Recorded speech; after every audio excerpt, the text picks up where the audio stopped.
우리 앞뒤 사람과 인사합니다. 예수님의 이름으로 사랑하고 축복합니다.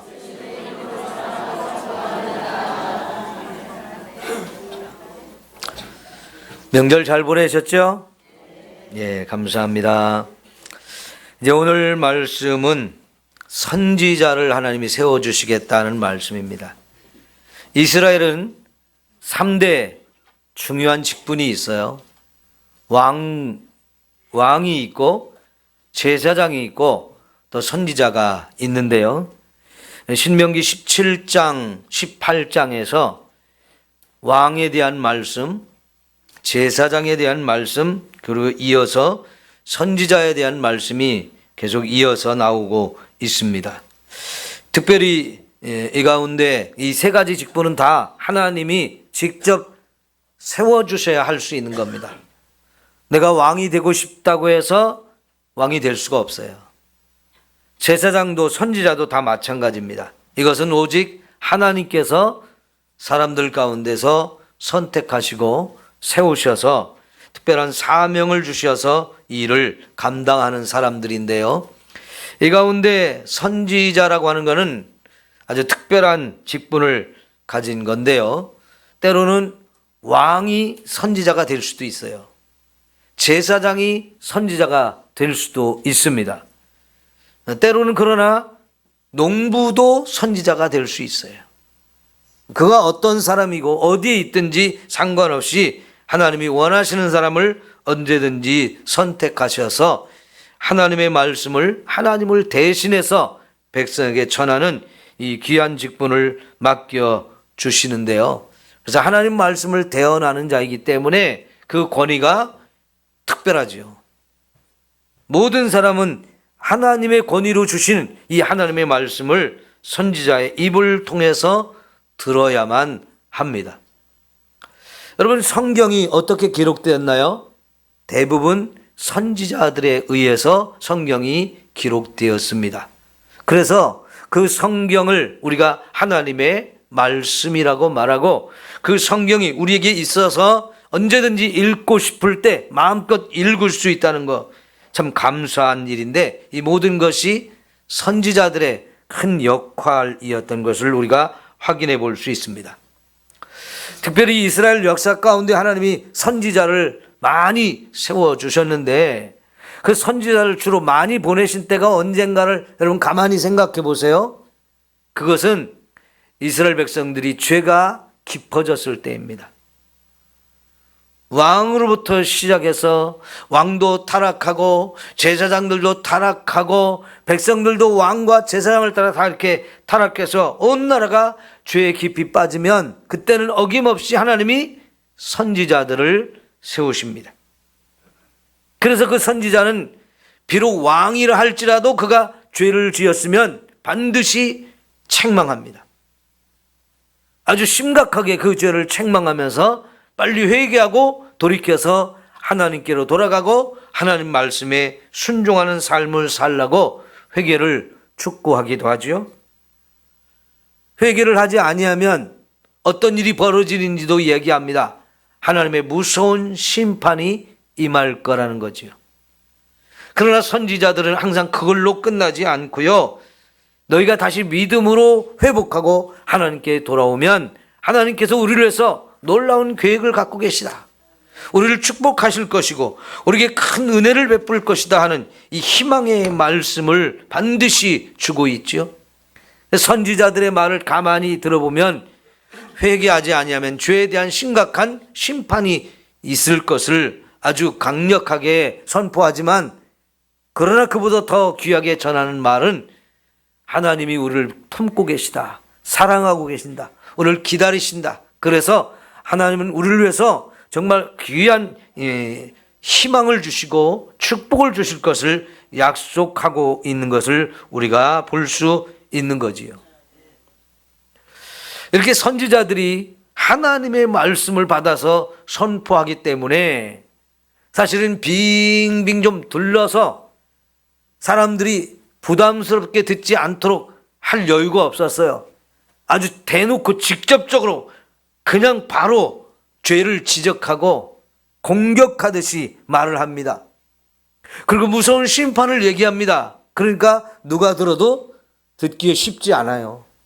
거슬립니다, 귀에. 사람들은 뭘 좋아합니까? 축복을 선포하고 잘 될 거라고 얘기하고 위로하고 그러면 사람들이 다 좋아하는데 선지자들은 그런 말을 먼저 하지 않았어요. 그 말은 제일 마지막에 선포하고 처음에는 죄를 강력하게 책망하고 지적하면서 회개를 하라고 요청합니다. 그러니까 듣는 사람들이 별로 기분이 안 좋아요. 그러면 힘을 가진 왕은 내가 왕인데 감히 선지자가 와서 나한테 내 죄를 책망하고 회개하라고 그러니까요. 기분이 나쁘면 죽일 수도 있어요. 실제로 그렇게 해서 죽임을 당한 선지자들도 여럿이나 있습니다. 그러니까 선지자들은 하나님의 말씀을 받아 선포하는 자이지만 목숨을 걸고 하나님의 말씀을 선포해야 했어요. 그럼 목숨을 걸고 자기가 죽는 한이 있어도 하나님이 주신 말씀이기 때문에 말씀을 선포해야 됐고, 결국은 그 말씀을 들으면 사람들이 자신의 죄를 깨닫고 진심으로 회개하고 믿음을 돌이켜서 회복하면 하나님은 그들을 위해서 정말 더 큰 축복을 예비하고 있는 것을 우리는 볼 수 있는 거지요. 특별히 선지자들의 이야기를 가만히 읽어보면 대부분의 선지서에 메시아에 대한 약속이 꼭 들어 있습니다. 왜 그럴까요? 이게 하나님의 마음이기 때문에 그래요. 비록 죄에 빠졌어도 하나님께서는 그들을 용서할 준비를 다 해놓고 선지자를 보내시는 거예요. 그 선지자의 말을 듣고 깨닫는 사람, 하나님께 돌아올 텐데 그들을 언제든지 얼마든지 회개하는 자 받아주시고 용서해 주시면서 그들을 구원할 메시아를 하나님이 미리 준비하고 있었던 거지요. 그렇게 오신 분이 예수님이잖아요.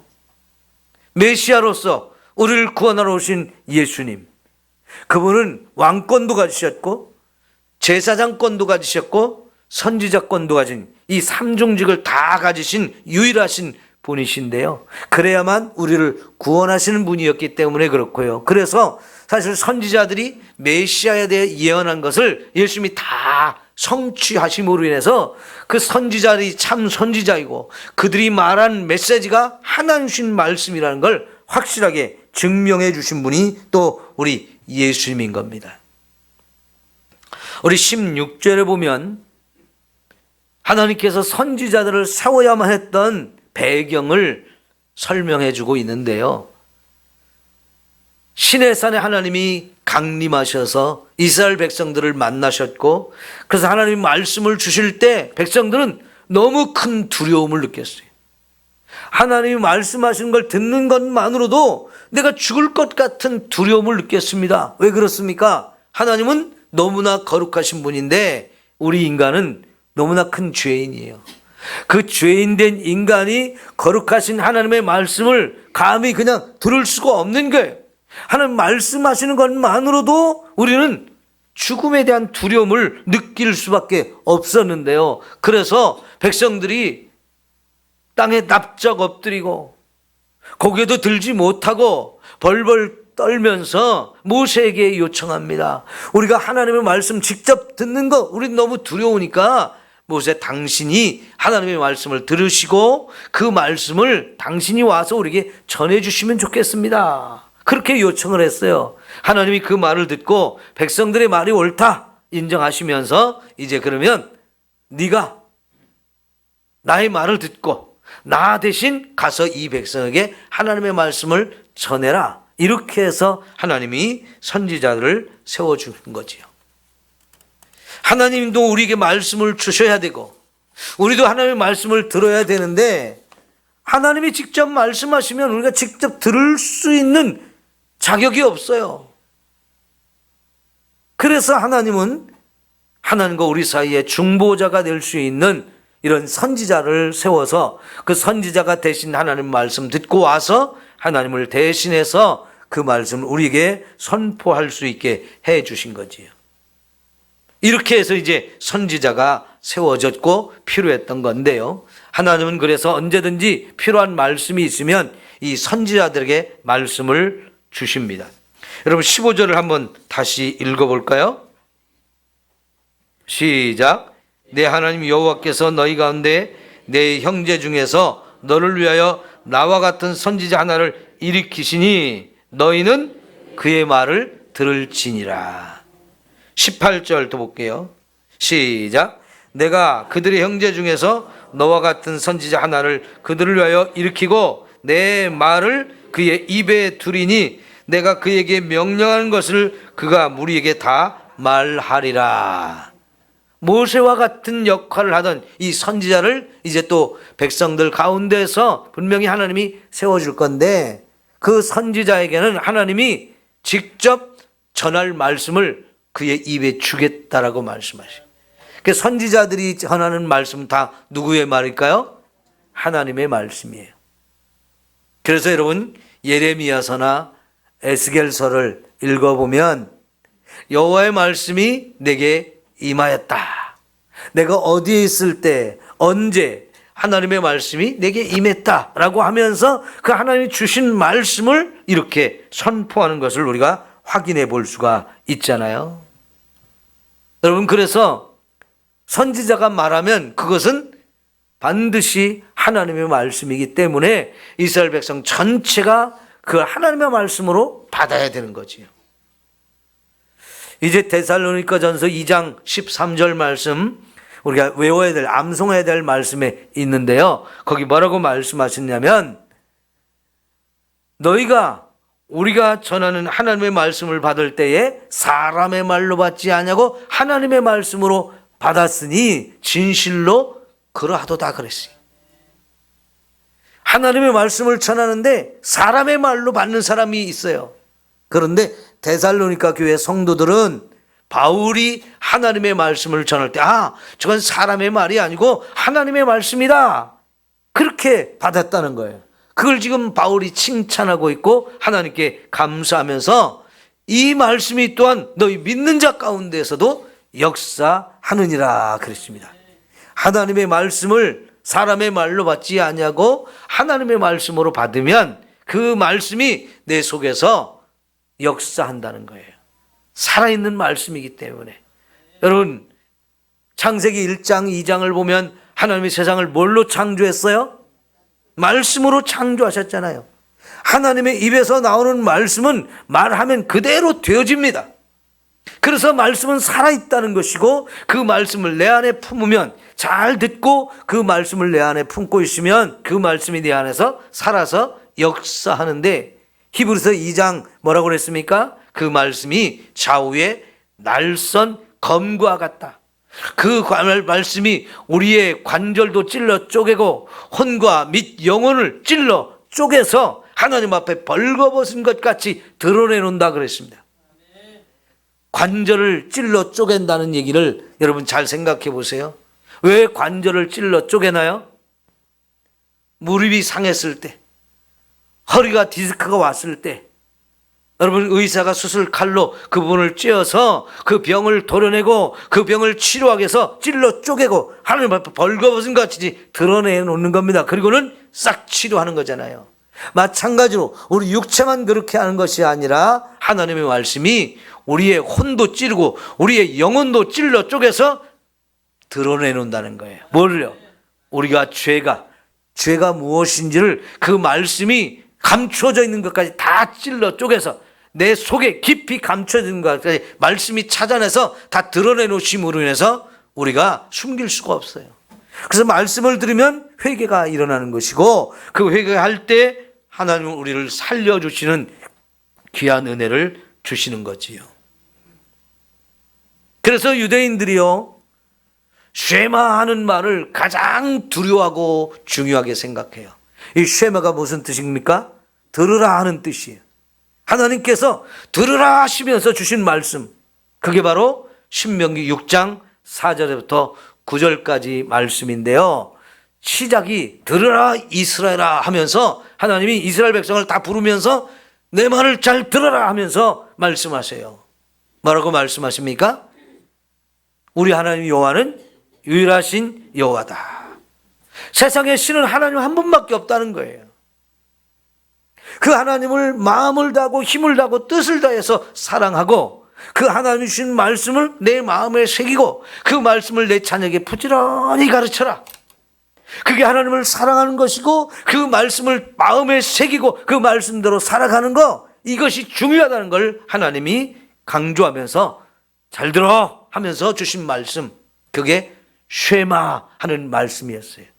그래서 이스라엘 백성들은요, 성경 모든 말씀 중에서도 쉐마 하며 주시는 이 말씀을 가장 중요하게 생각하고 그것이 핵심이라고 생각해서 가정에서부터 이 말씀을 자녀들에게 부지런히 가르쳐서 부모가 자녀들을 믿음을 갖게 하고 말씀대로 사는 사람으로 만드는 일을 너무너무 중요하게 생각한 거죠. 그래서 유대인의 정체성이 말씀 위에 서게 만들었던 거지요.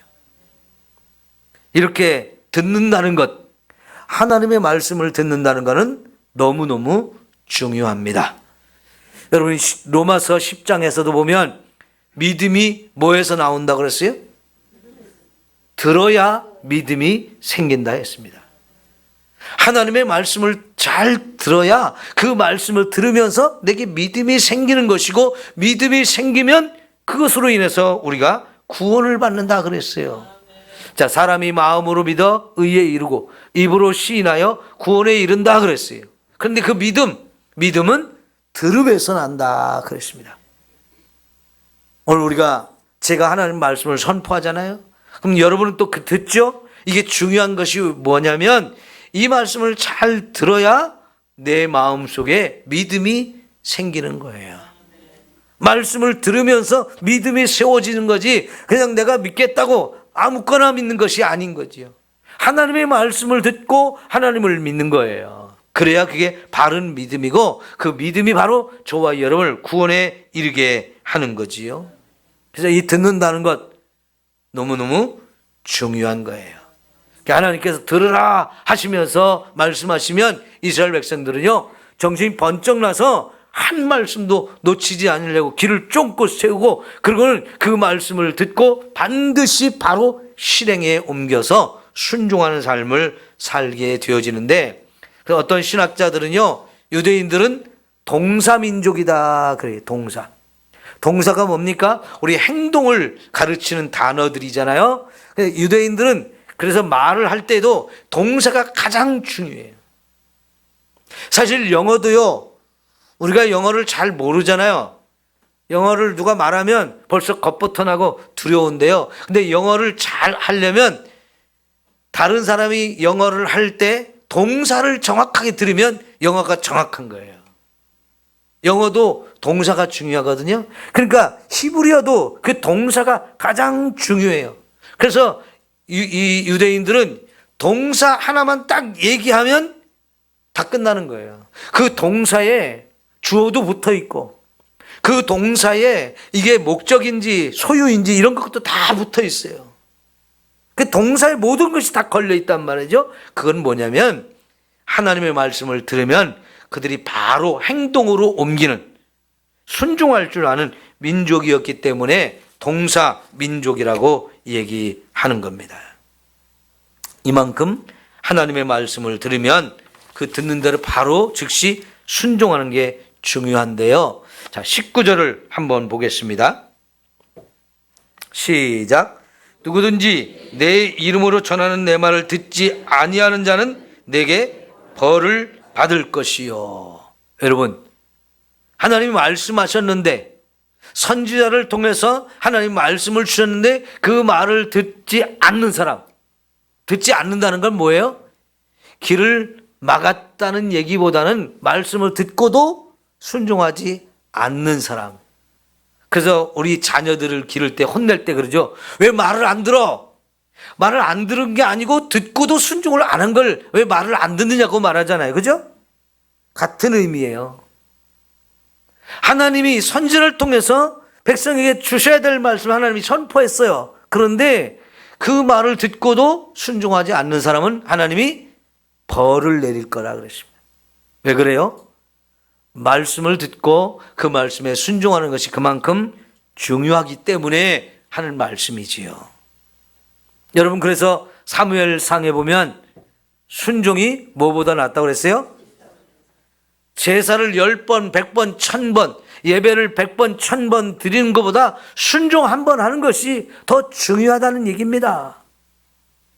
이스라엘 백성들에게나 지금 우리가 하나님을 믿는 우리에게 예배 드리는 것, 제사하는 것 너무 중요한 얘기인데요. 그보다 더 중요한 것이 하나님의 말씀을 듣고 순종하는 것이라고 이야기합니다. 그래서 이 신명기 28장에 가면 이제 하나님의 말씀을 순종하는 자에게 어떤 축복을 주시는지 거기 쫙 설명한 내용들 보면 너무나 놀랍죠. 이렇게 놀랍게 축복한다는 거야? 말씀 순종하면 이렇게 어마어마한 축복을 주신다? 참 대단해요. 그래서요, 시편 1편 여러분이 잘 알잖아요. 거기 뭐라고 말씀하십니까? 복 있는 사람에 대해서 설명하는데 어떤 사람이 복 있는 사람이라고 그랬어요? 그의 말씀을 즐거워하여 그 율법을 주야로 묵상하는 자로다 그랬습니다.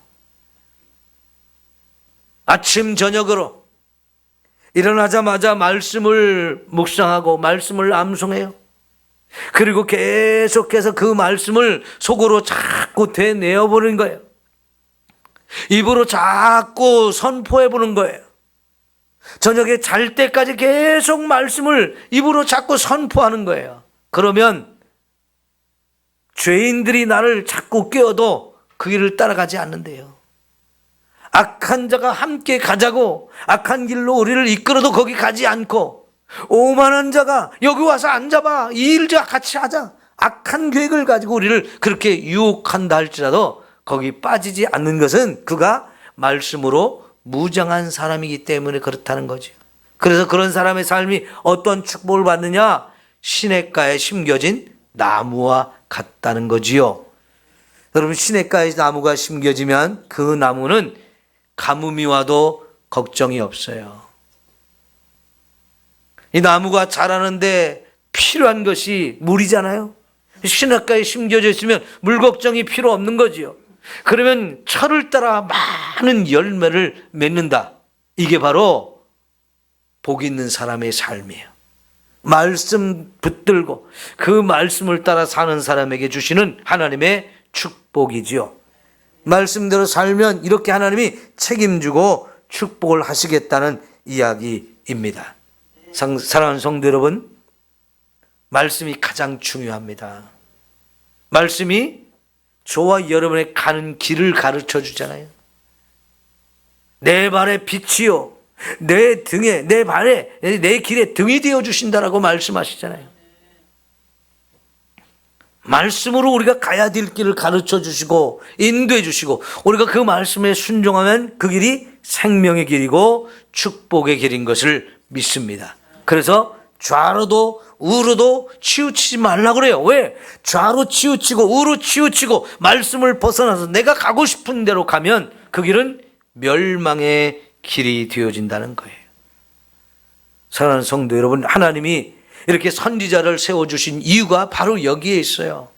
하나님의 말씀을 우리에게 가르쳐서 그 말씀대로 살면 우리가 생명의 길로 가고 축복의 길로 갈 수 있기 때문에 이렇게 자꾸 말씀을 주시는 겁니다. 그래서 우리는 그 말씀을 듣고 철저하게 순종하여 이런 하나님의 축복과 사랑과 은혜를 마음껏 누리는 삶이 되기를 축원합니다. 그러나 여러분, 조심할 것이 있다는 겁니다. 거짓 선지자가 일어날 것이라는 거예요. 세상에는 분명히 거짓 선지자가 일어날 것이라는 겁니다. 자, 20절을 볼까요? 시작. 만일 어떤 선지자가 내게 전하라고 명령하지 아니한 말을 제 마음대로 내 이름으로 전하든지 다른 신들의 이름으로 말하면 그 선지자는 죽임을 당하리라. 여러분, 이게 거짓 선지자예요. 거짓 선지자는 두 가지인데, 선지자는 선지자인데 하나님이 주시지 않은 말을 선포하면 그건 이미 거짓 선지자가 되는 거예요. 그가 참 선지자로 하나님에 세워졌어도 하나님이 주신 말씀만을 선포해야 되는데 하나님이 주시지 않은 말을, 내 말을 섞어서 전하게 되면 그건 거짓 선지자가 되어진다는 거지.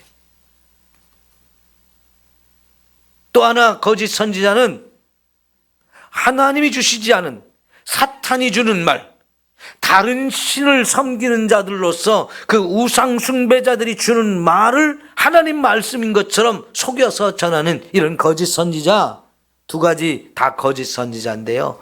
이런 선지자는 어떻게 하라고 그랬어요? 죽여라 그랬어요. 왜요? 거짓말은 너무나 큰 죄예요. 아직도 우리나라 사람들은 거짓말하는 걸 좀 가볍게 생각하는 경향이 있어요. 그런데 성경은요, 거짓말이 가장 무서운 죄라는 걸 가르쳐요. 아담과 하와가 처음에 죄를 지을 수밖에 없었던 이유 중 하나가 뭡니까? 사탄이 와서 거짓말로 아담과 하와를 유혹하고 속였기 때문에 그래요. 그 거짓말에 속아 넘어간 아담과 하와가 하나님 말씀을 무시해버리고 그 거짓말을 붙들었다가 결국은 선악과를 따먹고 말았어요. 하나님은 선악과 따먹으면 죽는다 그러는데 사탄은 안 죽어 그랬어요. 거기다 하나 더 붙이죠. 네가 그걸 따먹으면 네가 하나님처럼 될 수 있기 때문에 하나님이 그걸 못 먹게 한 거야. 무서운 거짓말을 거기다 섞어서 아담과 하와에게 듣게 하는데요. 이 거짓말을 들은 아담과 하와는 결국 하나님 말씀을 멀리하고 이 거짓말에 사로잡혀서 하나님 금지하신 선악과를 따먹고 죽음의 길, 멸망의 길로 가고 말았어요. 그것 때문에 저와 여러분도 그 아담과 하와의 죄가 유전돼서 우리도 계속 죄에 깊이 빠져있는 인생으로 살게 되고, 그런 아담과 하와를 속였던 이 마귀의 거짓말이 지금도 거짓 선지자를 통해서 선포되어지면 너무나 쉽게 거기에 빠져드는 거예요. 여러분, 이 땅에 이단이 많은 이유가 뭡니까? 사람들이 그 거짓말을 진실로 믿어버리기 때문에 그런 거 아닙니까? 그게 거짓말이라는 분별을 못하고 너무나 쉽게 거짓말에 사람들이 속아 넘어가서 이단의 말에 그냥 다 끌려가는 거 아닙니까? 특별히 이 시대의 이단들은 무서운 게 교회 다니는 사람들을 노골적으로 노리고 거짓말로 접근해서 끌고 가요. 신천지에 가 있는 사람들이 대부분 교회를 다니다가 신천지에 간 거 아닙니까? 이 거짓말은 거짓말로 분별을 못하니까 그렇게 되는데요. 하나님은 그런 거짓말쟁이, 거짓 선지자가 많이 일어날 것을 미리 예고해 주셨어요. 실제로 이스라엘의 역사 가운데도 그런 거짓 선지자가 얼마나 많았습니까? 예를 들어서 예레미야 선지자는 이스라엘 나라가 바벨론에 멸망하기 전부터 멸망하는 그때 그리고 멸망한 후에까지 그 나라가 멸망하는 게 가장 힘들고 어려운 상황 속에서 하나님이 선지자로 세워 말씀을 전하게 했는데요. 하나님 말씀은 지금 이스라엘 죄가 너무 커서 하나님이 우리를 멸망시킬 거다. 바벨론이라는 나라를 끌고 와서 이 나라를 멸망시킬 거니까 바벨론하고 맞서 싸우지 마라. 항복해라. 그리고 바벨론을 포로로 끌려가라. 이게 하나님이 주신 말씀이었어요. 여러분, 같은 민족으로서 예레미야가 자기 민족이 이렇게 아무리 죄에 빠졌어도 나라가 망한다는 말을 하고 바벨론이 쳐들어오면 맞서 싸우지 말고 항복하고 포로로 끌고 가면 끌려가라고 하는 말, 이게 전하는 게 쉬운 얘기가 아니잖아요. 그리고 그 말을 듣는 백성들도 이거 듣고 싶은 얘기는 아닙니다. 그런데 그때 거짓 선지자들이 나타나서 예레미야가 전하는 하나님 말씀 정반대 이야기를 합니다. 우리 하나님 잘 믿고 있어. 하나님 우리를 얼마든지 축복할 수 있어. 바벨론 쳐들어와도 우리 물리칠 수 있고 우리 평안해질 수 있고 잘 살 수 있어. 이런 말을 했거든요. 어떤 말이 듣기가 쉽겠습니까? 백성들이 듣기 원하는 말이 뭐겠어요? 거짓 선지자들의 말이 사실은 백성들이 듣고 싶은 얘기였어요. 그러면서 거짓 선지자가 참 선지자인 예레미야를 저 사람이 거짓 선지자라고, 저놈은 매국노라고, 아니 어떻게 바벨론에게 싸우지 말라고 하고 포로로 끌려가라고 하고 항복하라는 말을 하냐고. 이 민족적인 감정으로 보면 진짜 그게 하나님 말씀이야? 의심할 수밖에 없어요. 그런데 그게 진짜 하나님이 참 선지자를 세워서 하시는 하나님의 진짜 말씀이었거든요. 근데 그때 당시 왕과 백성들은 참 선지자의 말을 거부하고 이 거짓 선지자의 말을 더 많이 들었습니다. 결국은 예레미야가 선포한 대로 모든 것이 되어지죠. 바벨론이 쳐들어왔고 나라는 멸망했고 성전도 불타고 예루살렘 성도 다 허물어지고 많은 사람이 포로로 끌려가고 죽었어요. 누구의 말대로 된 겁니까? 안타깝지만 그런 일이 되어지지 않았으면 좋겠지만 참 선지자의 말대로 되었어요. 물론 이 선지자가 말하는 대로 그들이 죄를 회개하고 하나님께 돌아왔으면 그런 일은 없었을 거예요.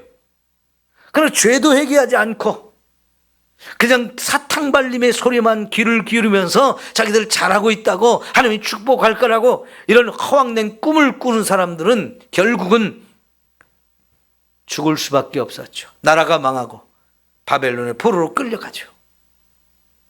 사실 그전에도 참 선지자와 거짓 선지자는 계속 일어났어요. 지금도 마찬가지입니다.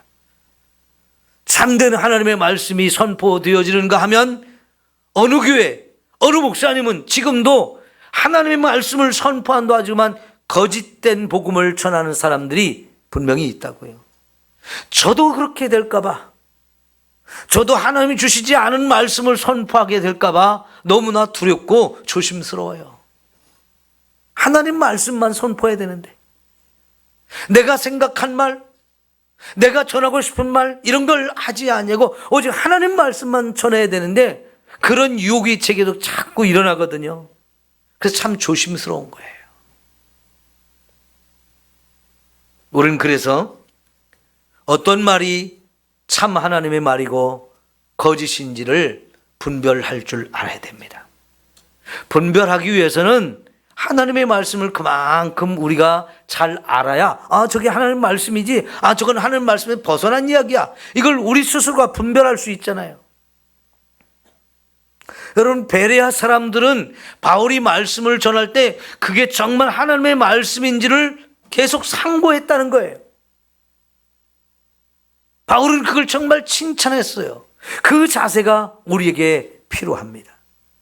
하나님도 참 선지자와 거짓 선지자를 분별하라고 그러는데, 그러면 참 선지자가 누구이고 누가 거짓 선지자인가를 분별한 기준을 여기 21절과 22절에 말해요.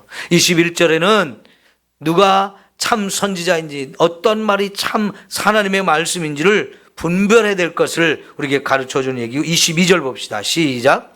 만일 선지자가 있어 여호와의 이름으로 말한 일에 증언도 없고 성취함도 없으면 이는 여호와께서 말씀하신 것이 아니요 그 선지자가 제 마음대로 한 말이니 너는 그를 두려워하지 말지니라.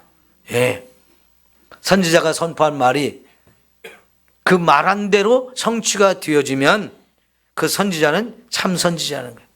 그 말이 참 하나님의 말이라는 거예요. 하나님의 표적이 나타나고 말씀한 대로 모든 것이 성취되어질 때 그 말이 진짜 하나님 말씀이라는 거죠. 아까도 말씀드렸죠? 하나님의 말씀은 살아있다고. 그래서 살아서 역사한다고. 하나님 말씀하면 그대로 되어지거든요. 선지자 입에서 선포된 말이라도 그게 진짜 하나님이 하신 말씀이라면 말씀대로 성취된다는 거지요. 그걸 통해서 참 선지자인지 거짓 선지자인지 또 사람의 말인지 하나님의 말인지를 우리가 분별해 볼 수 있다는 거잖아요. 말세가 가까울수록 참과 거짓을 분별하기가 정말 어려워집니다. 그럴수록 저와 여러분이 말씀으로 돌아가야 돼요. 하나님의 말씀을 우리가 잘 읽고 잘 들어야 분별력이 생기고 진짜 하나님의 말씀만 듣고 따라갈 수 있는 우리의 삶이 되어지잖아요.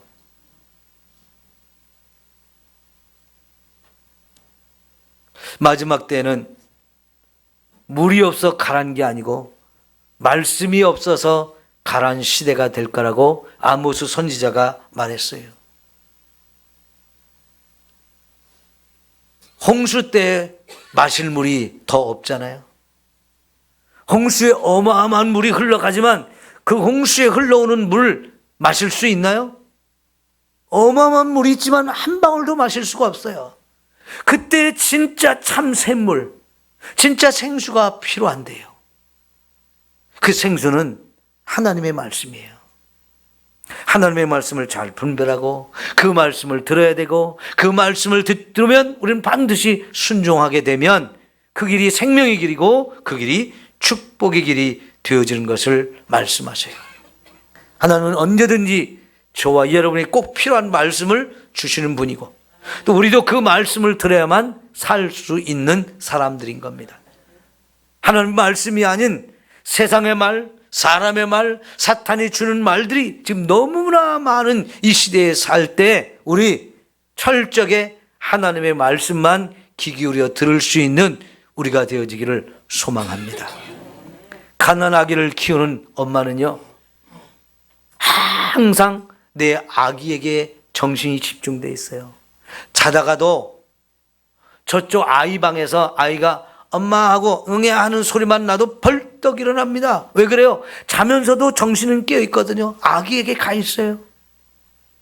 갓난아기도 엄마의 젖을 정말로 사모합니다. 그래서 우리에게 가르쳐 주기를 갓난아이와 같이 신령한 하나님의 말씀을 사모하라 그랬어요. 갓난아이가 젖을 사모하듯이 하나님의 말씀을 사모하라 그랬어요. 정말로 저와 여러분이 말씀을 중요하게 여기고 그 말씀을 늘 사모해서 귀 기울여 듣고 그 말씀에 순종한다면 하나님이 가장 인정하시고 사랑하시고 축복하시는 인생이 되어질 줄 믿습니다. 기도합니다. 사랑하는 우리 하나님 아버지, 감사합니다. 하나님은 우리에게 생명의 말씀을 주시려고 선지자들을 세우시고 그 선지자를 통해서 우리에게 꼭 필요한 말씀을 때를 따라 주시는 줄 믿습니다. 그 하나님 말씀에 늘 귀를 기울이게 하시고 말씀을 들으면 바로 순종하여 생명의 길, 축복의 길로만 가는 주의 성도들 되게 하옵소서. 지금도 세상은 사탄의 소리가 너무나 크게 들립니다. 사람의 소리가 내 곁에서 너무나 달콤한 말로 속삭입니다. 내가 듣고 싶은 말만 듣는 것이 아니라 하나님의 말씀을 들어서 비록 그것이 나를 책망하는 말씀일지라도 그 말씀이 나를 살리는 말씀이요 나를 인도하는 진리의 말씀인 것을 깨닫고 말씀만 사모하고 말씀만 따라갈 수 있는 주의 성도들 모두가 되게 하여 주옵소서. 예수님의 이름으로 기도하옵나이다. 아멘.